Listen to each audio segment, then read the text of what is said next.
Thank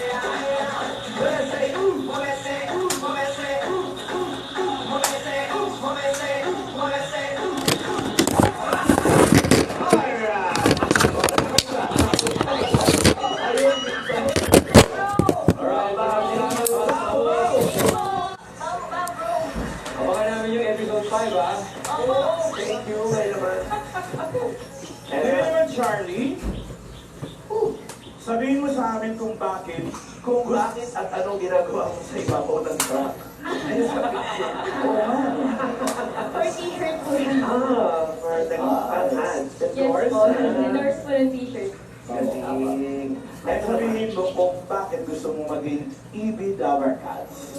Gusto ko po maging EB Dover Cats dahil wala man po yung lolo ko ngayon, pero ito po yung pinaka-paborito niyang palabas. At para po sa akin, hindi lang po dahil sa paborito na yun, gusto ko po makita sa iba yung kaibahan ko po sa ibang tao. Na kung pare-pareho po kasi ang magiging varieties ng host, mas gusto ko po na meron pong kakaibahan. Na yun po yung share ko kung ako po yung tatanggapin sa inyo. At yun po, mas gusto ko mag-ibig na work dahil ang dami ko po talento na hindi ko pa naman kita ngayon. Sa tingin ko kasi mapakita ko po susunod po panahon. Yes! Yan po. Salamat, Charlie! Hindi po. And thank you, girls. I'm Yuna and Charlie. Go. Mga Dover Cats, kayo naman ang magbibida dito sa Inisay. Isabihin namin yung nakakabilib na talent at galing sa acting at hosting. Mag-audition na! Panoorin lang ang audition vlog sa YouTube channel ng Itbulaga para malaman kung paano kayo makakasali dito sa Bicotex.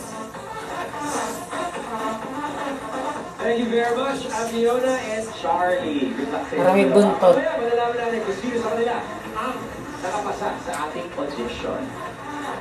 Susunod na! Chika na may kasamang pa-premyo dito lang sa Itbulaga! Good luck, girls!